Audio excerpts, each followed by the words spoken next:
Fast indefinite tense. Fast indefinite tense को simple past tense भी कहते हैं।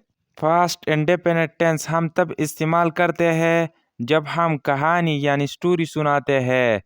हाँ, स्टोरी सुनाते हैं।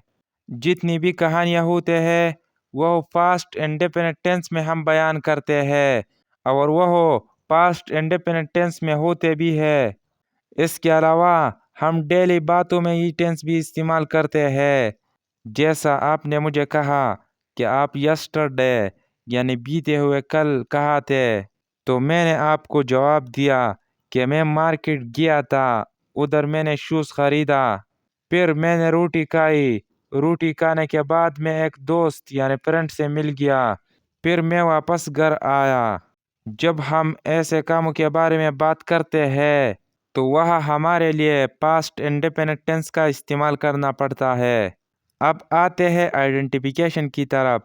अगर आपके सामने कोई सेंटेंस आ जाए पास्ट इंडेफिनिट टेंस का, या कोई आपके सामने बोले, तो आप किस तरह पहचानेंगे कि ये पास्ट इंडेफिनिट टेंस है?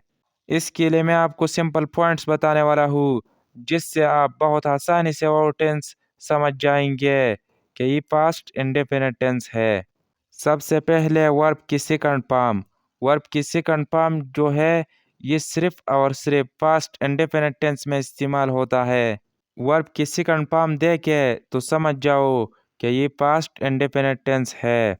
इसके बाद डिड नॉट।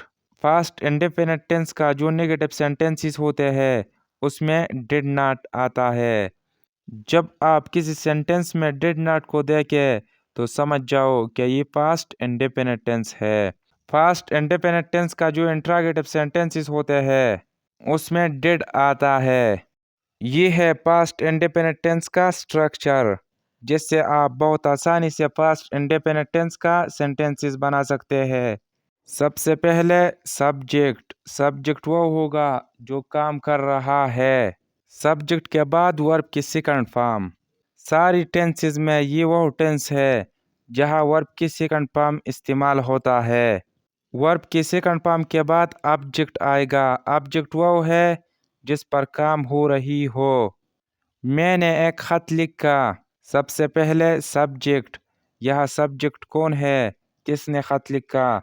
यह जो सब्जेक्ट है वो है मैं, आई। सब्जेक्ट के बाद वर्ब की सेकंड फॉर्म।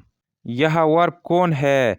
मैंने आपको बताया था कि अगर आप सेंटेंसेस में वर्ब को ढूंढते हो तो वह काम को तलाश करो, वह काम को ढूंढो। तो इस सेंटेंस में जो काम हुआ है वह काम लिखने का हुआ है, राइट। लेकिन यह सेकंड फॉर्म आएगा रूट। रूट राइट का सेकंड फॉर्म है। वर्ब की सेकंड फॉर्म के बाद ऑब्जेक्ट आएगा, वह हो जिस पर काम हो रही हो। यह मैंने किस चीज़ को लिखा है? मैंने खत को लिखा है, a letter. I wrote a letter. जब हम इससे नेगेटिव सेंटेंस बनाते हैं जिसमें ये बात बताया गया हो कि मैंने खत नहीं लिखा, तो वह ऐसा होगा कि सब्जेक्ट के बाद डिड नॉट आएगा। सब्जेक्ट अगर सिंगुलर हो तो उसके बाद भी डिड नॉट आएगा, और अगर प्लूरल भी हो तो उसके बाद भी डिड नॉट आएगा। यह इस टेंस में डिड नॉट दोनों के लिए कॉमन है। तो ये सेंटेंस ऐसा हो जाएगा, I did not write a letter. Positive sentence में जो वर्ब की सेकंड फॉर्म आया है वह नेगेटिव सेंटेंस में फर्स्ट को चेंज हो जाएगा। अब इससे इंट्रोगेटिव सेंटेंस बनाते हैं। यह इस सेंटेंस में जो डिड है वह स्टार्ट में लग जाएगा, did I write a letter. और इंट्रोगेटिव सेंटेंस में भी वर्ब की फर्स्ट फॉर्म आएगा और लास्ट में साइन ऑफ इंटरोगेशन लग जाएगा। हम उससे मिले। सबसे पहले सब्जेक्ट। यह जो सब्जेक्ट है हम, वी। यह जो वर्ब है मिलना, लेकिन यह सेकंड फॉर्म आएगा, मेट। वर्ब की सेकंड फॉर्म के बाद ऑब्जेक्ट आएगा, हैम। वी मेट हैम। जब हम इससे नेगेटिव सेंटेंस बनाते हैं तो वह ऐसा बनाते हैं کہ سبجیکٹ کے بعد ڈیڈ ناٹ آئے گا۔ یہ تو سبجیکٹ پلورل ہے، لیکن میں نے آپ کو بتایا تھا کہ سبجیکٹ اگر پلورل ہو یا سنگولر ہو، دونوں کے ساتھ ڈیڈ ناٹ آتا ہے۔ We did not meet him۔ اور پازیٹیو سینٹینس میں ورب کا جو سیکنڈ فارم ہے وہ نیگیٹو میں فرسٹ فارم کو چینج ہو جائے گا۔ اگر ہم اس سے انٹراگیٹو بناتے ہیں تو وہ ایسا بناتے ہیں۔ انٹراگیٹو سینٹینس وہ ہو جس میں سوال پوچھا گیا ہو کہ ہم اس سے ملے یا نہیں۔